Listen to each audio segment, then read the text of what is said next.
दोस्तों नमस्कार। स्वागत है आपका हमारे यूट्यूब चैनल सब स्टाफ टू क्लर्क प्रमोशन में। आज एक बार फिर आपके साथ एमसीक्यू लेके आए हैं जो कि आपको क्लर्क बनाने में बहुत मदद करेगा, क्योंकि पेपर अब बहुत नज़दीक आने वाले हैं और आपका अगर टाइम है तो आप अभी से प्रिपरेशन कर सकते हैं। ये वाली टैगलाइन हमेशा याद रखना जो आपको स्क्रीन पर मिल रही है। अब की बार क्लर्क पार। तो कल थोड़ा मिस्टेक हो गई थी। जो पी जो POS की फुल फॉर्म थी वो थोड़ा गलती हो गई थी और वो मैंने कमेंट बॉक्स में सही कर दी है। तो आप उनको, उसमें पावर ऑफ सेल था, ठीक है, वो गलत था। पावर ऑफ सेल वो पहला ऑप्शन वो गलती से मैंने बोल दिया था, तो इसलिए माफ़ी चाहता हूँ और आप उसको सही कर लेना। तो शुरू करता हूँ मैं बिना किसी देरी किए हुए, ताकि आपका भी टाइम बर्बाद ना हो और जितना भी लगेगा 15-20 मिनट उसमें आप पूरे MCQ को देख सको और उसका एनालाइज कर सको। तो शुरू करता हूँ मैं फिर बिना देरी किए हुए क्लास को। आज का सबसे जो पहला क्वेश्चन है MCQ, जो प्रीवियस पेपरों में आ रखे हैं उन्हीं MCQ को आपके पास लाया जाता है।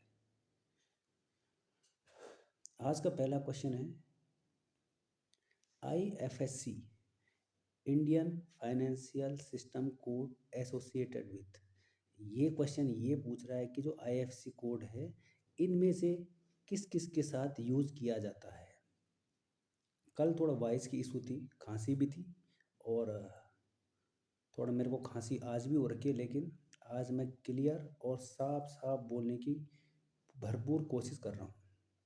तो IFSC किस में यूज़ किया जाता है?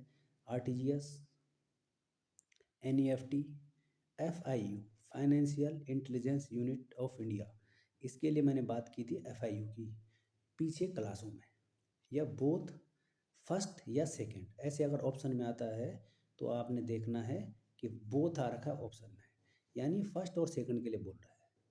तो इसका आंसर है ऑप्शन नंबर फोर्थ, क्योंकि IFSC जो इंडियन फाइनेंशियल कोड सिस्टम है उसको RTGS में भी यूज़ किया जाता है और NEFT में भी।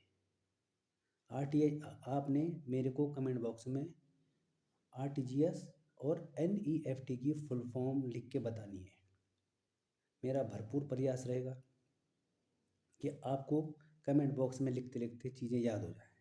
तो आपने RTGS आज का पहला क्वेश्चन और NEFT की फुल फॉर्म लिख के कमेंट बॉक्स में ज़रूर लिखें ताकि आपकी प्रैक्टिस हो सके। अगला क्वेश्चन है question number second. Question number second है एज पर note refund rules RBI, if a person present piece of any denomination of ₹50 and above note containing area of 40 to 65%, then the refund will। इसका मतलब ये है कि अगर आपके bank में कोई 50 रुपये से ऊपर का नोट लेके आया है, यहाँ पे लिखा है 50 रुपये, कोई आपके बैंक में 50 रुपये से ऊपर का नोट लेके आया है और नोट का मैंने आपको बताया ये 50 रुपये का नोट है और इसका ओनली 40 या 65% तक है, यानी इतना तक है, यहाँ से लेके इतना नोट है, तो उस बंदे को कितने रुपए रिफंड किए जाएंगे? ये है इस क्वेश्चन का मतलब। क्या उसको पूरे के पूरे रुपए रिफंड किए जाएंगे? ये बात हो रही है 50 रुपये से लेके और आपका 500 रुपये तक का नोट, क्योंकि आज तक तो 500 रुपये का ये सबसे बड़ा नोट है। तो 50 से लेके 500 रुपये तक की बात हो रही है। तो आप उसको कितना रुपये रिफंड करोगे? 100%, पूरा मतलब 100%, या 50%, या 60%, या उसको रिफंड ही नहीं करोगे? अगर कोई बंदा आपके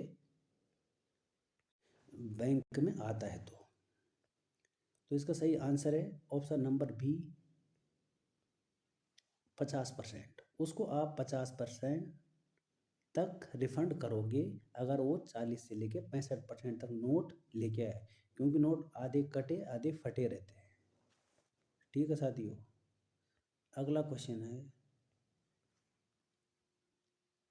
एज पर RBI guidelines, saving account and current account can be treated as inoperative dormant if there are no customer induced transaction in the account for a period of।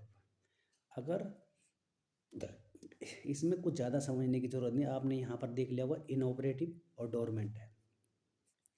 अगर अकाउंट कब मतलब बंद होता है या डोरमेंट होता है, जब उसमें कोई लेन देन ना हो, कितने दिन के बाद अकाउंट एक अकाउंट होल्डर का बंद हो जाता है।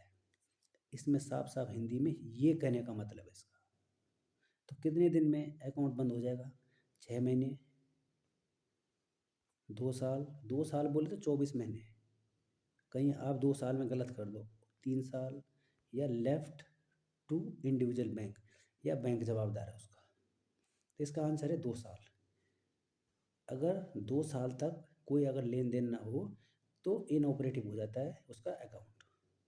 ठीक है भाई दोस्तों, समझ में आ रहा है? आवाज़ क्लियर है या नहीं, कमेंट बॉक्स में ज़रूर ज़रूर बताएं, क्योंकि कल थोड़ा माइक भी काम नहीं कर रहा था। अगला क्वेश्चन है, एज पर RBI is activation fees of inoperative account fees is. अगर मान लिया जाए किसी भी अकाउंट होल्डर का आपके बैंक में आया और उसका खाता बंद हो गया है, तो अगर दोबारा उसने खाते को चालू कराना है तो उसमें कितने रुपए लगेंगे, ये है इस क्वेश्चन का मतलब। इसीलिए ये जो क्लास है वो खाली सब स्टाफ के लिए है, ताकि उनको प्योर हिंदी और थोड़ा बहुत इंग्लिश में बताया जाए। तो इसका है कि कितने रुपए लगेंगे उसको अकाउंट खुलवाने में, कि 100 कोई फीस नहीं लगेगी, सेकंड ऑप्शन। थर्ड ऑप्शन है मैक्सिमम 200 रुपये, और इसमें भी सेम ऑप्शन है कि इसका जवाबदार बैंक होगा। तो अगर आपने खाता दोबारा चालू कराना है तो उसके लिए आपकी कोई फीस नहीं लगती बैंक में। No activation fees can be charge, option number 2। ठीक है भाई दोस्तों, आगे चलते हैं फिर अगले क्वेश्चन की ओर। Which of the following form will be used by an individually aged 60 years for non reduction of TDS। अगर किसी भी 60 साल का कोई सीनियर सिटीजन है और उसका TDS कट रहा है, जैसे इनकम टैक्स कटता है ऐसे बंदे का TDS कट रहा है, इनकम टैक्स नहीं TDS, तो उस बंदे को कौन तो उस सीनियर सिटीजन को कौन सा फॉर्म भरना पड़ेगा? फॉर्म 60, फॉर्म 15H, फॉर्म 61 और फॉर्म 15G। तो आपने पक्का इस पर टिक मार दिया होगा फॉर्म 15G पे, इतना तो मेरे को पता है, लेकिन इसका आंसर ये गलत है। इसका आंसर है फॉर्म 15G, 15H सॉरी। अगर कोई 60 साल के आदमी का TDS कट रहा है उसके अकाउंट से, तो अगर वो सीनियर सिटीजन है तो वो इसको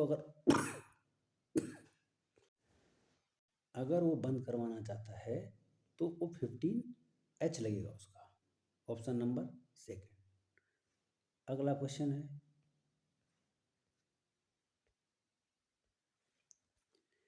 a person presents a piece of 10 rupees note with exactly 50% area, how much amount can be given to him। फिर से वही क्वेश्चन आ गया है कि आपके बैंक में कोई 10 रुपये का नोट लेके आया, यह है 10 रुपये का नोट, और इसमें से 50% नोट कट रखा है, यानी है ही नहीं 50% नोट। तो क्या आप उसको कितने रुपए वापस करोगे? ये 10 रुपीज़ का नोट है और 50% कट रखा है, क्योंकि 50% आधा आधा हुआ, आधा इधर आधा इधर, तो आप उसको कितने रुपए वापस करोगे, ये है क्वेश्चन। पहला ऑप्शन है क्या आप उसको पूरे 10 रुपये वापस करोगे, दूसरा है nothing can be given to him, उसको कुछ भी नहीं दिया जाएगा, बोले भाई तेरा नोट तो आधा है। दूसरा है उसको 5 रुपये दिए जाएंगे 50%, या उसको 6 रुपये दिए जाएंगे। तो इसका आंसर है ऑप्शन नंबर बी, उसको कुछ नहीं दिया जाएगा, बोला जाएगा भाई साहब आप तो आधा नोट लेके घूम रहे हो हमारे बैंक में, तो आपको कुछ नहीं दिया जाएगा। ऐसे ऐसे क्वेश्चन ना थोड़ा लॉजिकली पेपर में ना पूछे जाते हैं। तो इसका आंसर ऑप्शन नंबर बी है कि उसको कुछ नहीं दिया जाएगा। अगला क्वेश्चन है विच of the following can be a nominee in deposit account, अगर कोई डिपॉजिट अकाउंट है इनमें से कौन उसमें नॉमिनी हो सकता है। Firm, H U F means होता है हिंदू अनडिवाइडेड फैमिली, HUF। इसमें ये भी आता है कि इसमें कर्ता कौन होता है, कर्ता या कंपनी या NRI। NRI होता है नॉन रेसिडेंस ऑफ इंडियन, कि जो बाहरी व्यक्ति होते हैं उनको NRI बोलते हैं। तो डिपॉजिट अकाउंट में nominee option number 4 NRI answer हो जाएगा। ठीक है भाई दोस्तों, चलते हैं फिर आगे अगले क्वेश्चन की ओर। स्मॉल अकाउंट्स मीन्स कि मतलब स्मॉल अकाउंट का मतलब क्या होता है। Current account, basic joining jointly account, actually यहाँ पे गलत लिखा है, टर्म डिपॉजिट अकाउंट या recurring deposit account. Recurring deposit होता है RD, इसको बोलते हैं RD, बोलते हैं ना हम RD करा रहे हैं, RD करा रहे हैं, तो रिकरिंग डिपॉजिट होता है। तो इसमें से ऑप्शन है, आंसर है ऑप्शन नंबर बी, जहाँ बेसिक लिखा है। बेसिक मीन्स होता है छोटा, और स्मॉल मीन्स भी होता है छोटा। बेसिक ज्वाइंटली अकाउंट, इसको ही स्मॉल अकाउंट कहते हैं। ठीक है भाई, समझ में आ रहा है कि नहीं आ रहा है आप लोगों के, ये तो मेरे को पता नहीं चल रहा है, क्या पता ना भी आ रहा हो, ज़रूर बताएं अगर आ रहा हो तो। अगला क्वेश्चन है in a pension account open with spouse it can be operated, अगर कोई पेंशन अकाउंट है, किसी भी आदमी की पेंशन है, उसका अकाउंट है उसकी वाइफ के साथ, तो उस पेमेंट को क्या बोलते हैं। ज्वाइंटली अकाउंट, क्या उसको ज्वाइंट अकाउंट बोलते हैं, pension account. Number 2 either survivor, number 3 है फॉर्मर, फॉर्मर या सर्वाइदर, या बोथ 2 और 3। फिर आ गया दोबारा, इसका आंसर है आइदर सर्वाइदर फॉर्मर सर्वाइदर, इसका आंसर है बोथ 2 और 3, इसका राइट आंसर है।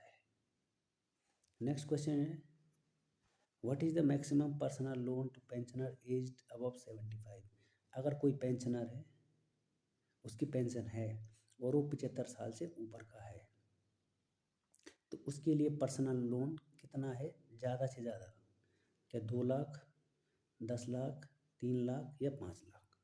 तो उसके लिए 10 लाख तक का अमाउंट है।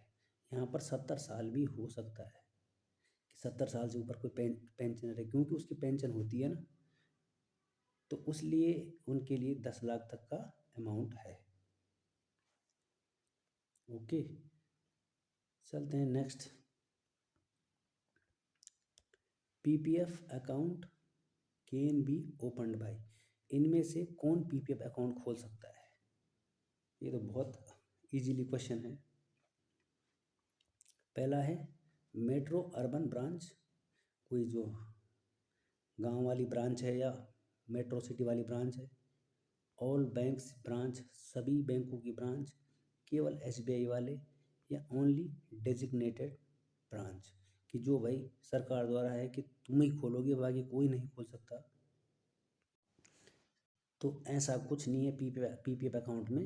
PPF अकाउंट कोई भी बैंक कोई भी ब्रांच खोल सकती है, तो इसको आंसर है ऑल बैंक्स ब्रांच, सभी बैंकों की ब्रांच PPF अकाउंट को खोल सकते हैं। Public provident fund, PPF account. Next question है the minimum tenure of domestic term deposit day and maximum years, जो मिनिमम और मैक्सिमम जो टर्म डिपॉजिट होता है डोमेस्टिक का, वो कितना होता है? दोबारा सुने, डिपॉजिट टर्म डिपॉजिट होता है जो डोमेस्टिक का, वो सबसे ज़्यादा कितना होता है और कम कितना होता है उसका टाइम पीरियड? 7 साल, 7 दिन या 5 साल? मिनिमम 7 दिन है और मैक्सिमम 5 साल है। मिनिमम 7 दिन, मैक्सिमम 10 साल। मिनिमम 28 डे, मैक्सिमम 10 साल। तो इसका आंसर बता देता हूँ मैं। इसका आंसर है ऑप्शन नंबर बी, 7 साल, 7 दिन और 10 साल। मैक्सिमम 10 साल और मिनिमम 7 दिन। नेक्स्ट क्वेश्चन है, minimum and maximum ceiling for transaction amount through NEFT. हाँ, आप एनईएफटी के थ्रू मिनिमम कितना ट्रांजैक्शन कर सकते हैं और मैक्सिमम कितना कर सकते हैं। और आज का एक और क्वेश्चन, एनईएफटी का तो मैं बता देता हूँ, आपने बताना है आरटीजीएस में मिनिमम कितना अमाउंट कर सकते हैं आरटीजीएस में, और एनईएफटी में मैं बताता हूँ। पहला है मिनिमम 1 रुपये या 2 लाख। तो एनईएफटी में कोई लिमिट नहीं है, न मिनिमम की लिमिट है न मैक्सिमम की लिमिट है, दोनों की कोई भी लिमिट नहीं है। ठीक है, तो इसका आंसर है option number B, no limit minimum, no limit maximum. लेकिन आपने मेरे को आरटीजीएस की बतानी है कमेंट बॉक्स में। अगर आप मेरे से ही पढ़ रहे हैं तो आप आसानी से बता पाएंगे उसको। अगला क्वेश्चन है,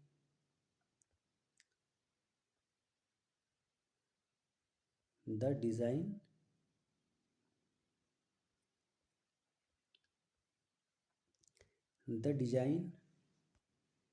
फ्रॉम द मटेरियल और bank notes shall be approved by. इनमें से जो बैंकों के नोट है और जो बैंकों का डिजाइन है, बैंकों का नहीं, नोटों का डिजाइन, बैंकों का नहीं, जो नोटों का डिजाइन है और जो बैंक का मटेरियल है, उसको कौन अप्रूव करता है? तो क्या उसको आरबीआई अप्रूव करती है, क्या सेंट्रल गवर्नमेंट अप्रूव करता है, या आईबीए या बीएसएसबीआई? तो इसको अप्रूव करता है सेंट्रल गवर्नमेंट, कि क्या मटेरियल होगा, क्या डिजाइन होगा और कैसे नोट होंगे, उसको अप्रूव करता है। ठीक है भाई। और अगला है, इन केस प्रधानमंत्री आवास योजना, इन income group included people the income between rupees 12 lakh. ये क्वेश्चन बोल रहा है कि जो मिडिल इनकम ग्रुप है, MIG बोलते हैं उसको, प्रधानमंत्री आवास योजना में 4 ग्रुप है। EWS है एक, तो ये मैंने ये लिखा है। एक LIG है, लो इनकम ग्रुप। एक है मिडिल या मीडियम इनकम ग्रुप, और एक और है मीडियम इनकम ग्रुप 2। तो ये बोल रहा है कि जो ये वाला है मिडिल इनकम ग्रुप 2, इसमें कितने से कितने लाख तक का अमाउंट सरकार ने घोषणा की है इसके लिए। किसके लिए? प्रधानमंत्री आवास योजना के लिए। तो ये अगर मैं मिडिल 2 की बात करता हूँ तो ये है 12 लाख से लेकर 18 लाख तक। 12 तो यहाँ पे लिखा है, यहाँ पर आ जाएगा 18, और यहाँ पर आ जाएगा ऑप्शन नंबर 2। इस वो जो एरिया है इसको थोड़ा याद कर लेना, ये बार बार पेपर में पूछा जा रहा है। प्रधानमंत्री आवास योजना में कितनी कितनी, LIG के लिए कितनी है? LIG का है लो इनकम ग्रुप, इसके लिए मीडियम इनकम ग्रुप, और इसके लिए मीडियम इनकम ग्रुप 2 12 से 18 लाख। अगला क्वेश्चन है, the attachment order issued by. Attachment order को, ये है अगला क्वेश्चन, कि अटैचमेंट ऑर्डर को कौन इशू करता है? तो इसको क्या कोर्ट इशू करता है, इनकम टैक्स डिपार्टमेंट, CBI या ACB? इसको इनकम टैक्स डिपार्टमेंट इशू करता है अटैचमेंट ऑर्डर को। ठीक है भाई दोस्त। अगला क्वेश्चन है, periodic updation KYC is required and accordingly a risk based approach has been placed the bank updation in case of medium and high risk. इसमें होते हैं जो अगर आप केवाईसी करते हो तो इसमें 3 रिस्क होते हैं, लो, मीडियम और हाई। तो इसमें बताना है कि जो मीडियम और हाई रिस्क है वो कितने कितने साल का होता है। मीडियम और हाई रिस्क में कौन कौन आता है, उनका केवाईसी कितने साल बाद होता है, जो मीडियम रिस्क में आते हैं और हाई रिस्क में आते हैं। तो उनका कितना होता है, पहला है 8 साल 10 साल, या 8 साल या 2 साल, या 3 थर्ड है 10 साल या 2 साल, या इनमें से कोई नहीं। तो जो मीडियम होता है वो होता है 8 साल का, और हाई रिस्क होता है 2 साल का। यानी जो हाई रिस्क के जो कस्टमर होते हैं वो 2 साल में अपना केवाईसी जमा कराते हैं, और जो मीडियम होते हैं वो अपना 8 साल में केवाईसी जमा कराते हैं, और जो लो होते हैं हमारी तरह वो 10 साल में अपना केवाईसी जमा कराते हैं। ठीक है, तो समझ गया आप क्या है रिस्क। यहाँ पर लिखा है 3 टाइप ऑफ रिस्क। पहला लो, 10 साल में अपना केवाईसी जमा कराते हूँ, ये केवाईसी के लिए है, नो योर कस्टमर। मीडियम 8 साल में जमा कराते हैं, और हाई वाले 10 साल में जमा कराते हैं। ओके भाई, चलें फिर आगे।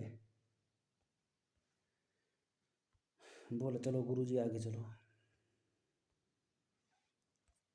100 basis points equal to 100 basis point कितने बराबर होगा,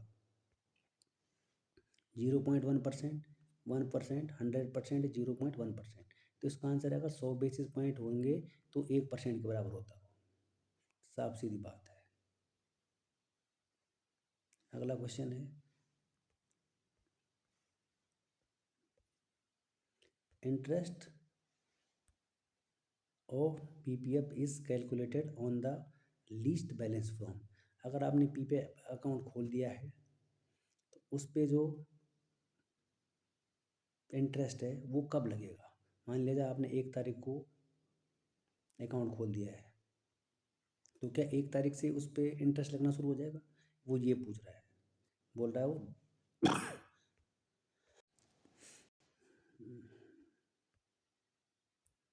12th to last day of month, क्या 10 तारीख से लेके और मंथ के लास्ट दिन तक, 5 तारीख 5th the last day of month, 5 तारीख से लेके और लास्ट दिन के मंथ तक, या balance on last day of month, या ऑन डेली बैलेंस, कि रोज ही तुम्हारा इंटरेस्ट लगेगा। इसमें ऐसे नहीं होता, पीपीएफ में आपका 5वें दिन से लगेगा इंटरेस्ट, और लास्ट के मंथ के एंड तक आपका इंटरेस्ट तब लगेगा। ऑप्शन नंबर बी इसका सही आंसर है, 5th day to last day of month, तब लगता है इसमें इंटरेस्ट। अब 2-4 क्वेश्चन रह गए हैं, आप दुखी हो रहे होंगे शायद, बोला टाइम ज़्यादा ले लिया सर ने। अगला क्वेश्चन है, cheque truncation means which of the following seat, कि चेक ट्रांकेशन का मतलब क्या होता है। जो सीटीएस है ना, चेक ट्रांकेशन सिस्टम, सीटीएस की फुल फॉर्म होती है चेक ट्रांकेशन सिस्टम। ये बोलता है कि चेक ट्रांकेशन मतलब क्या होता है, tearing the cheque into piece. ये पीस गलत लिखा है, PIECA मतलब टुकड़ा, चेक के टुकड़े कर देना। Electronic image a cheque, electronic image a cheque, sending a photo copy of the cheque for collection, की कलेक्शन के लिए फ़ोटो कॉपी भेज देना। और फोर्थ है प्रोवाइडिंग डिटेल्स ऑफ चेक, ये चेक गलत लिखा है, द प्लान, चेक को प्लान के लिए भेज देना। तो इसका answer option number B, electronic image of cheque, क्योंकि चेक को इसमें न फाड़ सकते हैं, न किसी को कलेक्शन के लिए फ़ोटो कॉपी कर सकते हैं, ना किसी को फ़ोन पे भेज सकते हैं। ठीक है भाई, अगला क्वेश्चन है, in case of death depositor in status of nominee will be. अगर कोई भी खाताधारक डिपॉजिटर मर गया है तो नॉमिनी को क्या बोलेंगे इसमें, legal heir, trustee of legal heirs, executors, या ऑल ऑफ अबव। इसमें बोलेंगे ट्रस्टी ऑफ लीगल हेयर्स। अगला क्वेश्चन, permanent account number. Permanent account number होता है आपका PAN number, PAN card. PAN card कोई बोलते हैं, कितने डिजिट होते हैं उसमें? 10 digit numerics, 10 characters alpha numeric, 10 character alpha, या 10 डिजिट स्पेशल करेक्टर। तो इसका आंसर है 10 डिजिट 10 करेक्टर अल्फ़ा न्यूमेरिक। उसमें अल्फ़ा न्यूमेरिक का मतलब ये होता है कि उसमें ऐसे होता है SSJB2348। ये देखो, ये अल्फ़ाबेट है और ये न्यूमेरिक है, नंबर है, तो इसलिए इसको बोलते हैं 10 डिजिट अल्फ़ा न्यूमेरिक। आगे चलते हैं फिर। आज का अंतिम और लास्ट क्वेश्चन है, which is not a pillar of Basel third. Basel third का पिलर इनमें से कौन नहीं है? मैंने शायद अभी पिछले MCQ में करवाया था 2 दिन पहले। कौन सा नहीं है? पहले तो इसमें से कौन सा है आपको ये पता होना चाहिए, तब तो आराम से पता लग जाएगा इनमें से कौन सा नहीं है। तो इसमें से जो बेसल थर्ड का जो पिलर है, मार्केट डिसिप्लिन है, सुपरवाइजरी रिव्यू प्रोसेस है, और इसमें से ऑपरेशन डिसिप्लिन नहीं है। तो एक क्या पूछ रहा है, विच इज़ नॉट, इसमें से कौन नहीं है? तो इसका जो सही आंसर हो जाएगा वो हो जाएगा ऑप्शन नंबर 2। तो आज का जो क्लास है वो यहीं पे अब समाप्त होता है, और ये वाली टैगलाइन हमेशा याद रखना, अब की बार क्लर्क पार। जब तक आप क्लर्क नहीं बन जाओगे तब तक हम भी सांस नहीं लेंगे। और हाँ, एक चीज़ तो मैं बताना भूल गया कि लाइक का बटन दबाना ना भूलें। आपका सपोर्ट हमारी मेहनत और हमारा हौसला बढ़ाती है, इतना बूस्ट करती है कि मैं रात रात भर आपके लिए MCQ बनाता रहता हूँ, छांट छांट के कहाँ से आपको फ़ायदा मिले, हर एक बैंक वाले को, हर एक खाली सब स्टाफ को, बाकी नहीं, खाली मैं सब स्टाफ पे ज़्यादा जोर देता हूँ। मैं चाहता हूँ कि वो भाई भी थोड़ा प्रमोशन लें और अपने को अप करें थोड़ा। तो इसलिए चैनल को लाइक ज़रूर करें, शेयर ज़रूर करें और सब्सक्राइब ज़रूर करें, क्योंकि चैनल में मैं ये देखता हूँ कि देख तो बहुत सारे लोग रहे हैं, इतने लोग देख रहे हैं कि कम से कम 250-300 ऐसे लोग पूरे मेरे वीडियो को देखे जा रहे सब स्टाफ, लेकिन उनकी इतनी हिम्मत नहीं हो रही है कि वो एक लाइक और एक सब्सक्राइब कर दें और हमारे हौसला को बढ़ा दें। चलो खैर, अगर आप नहीं भी करोगे तो हमने तो जो हमारे बंदे हैं उनको पढ़ाना है, जो हमारे को इंडिविजुअली मैसेज करते हैं कि सर हम हैं आपके साथ, और अगर आप हमारे साथ हो तो हम आपको 100+1% देंगे। अभी समय हो रहा है रात्रि के 12:13, आपको स्क्रीन पे दिख रहा होगा। इस टाइम मैं आपके लिए MCQ बना रहा हूँ कल के लिए। तो बाकी आप सोच सकते हैं कि अगर आपको नहीं दिख रहा तो ये टाइम ही है। ऊपर ये देखो, जहाँ पर एक ग्रीन है, जहाँ पर मैंने हाथ लगाया। तो फिर मिलते हैं एक और नई वीडियो के साथ, अब आपकी मर्जी है। तब तक के लिए अलविदा दें हमारे को। थैंक यू, धन्यवाद।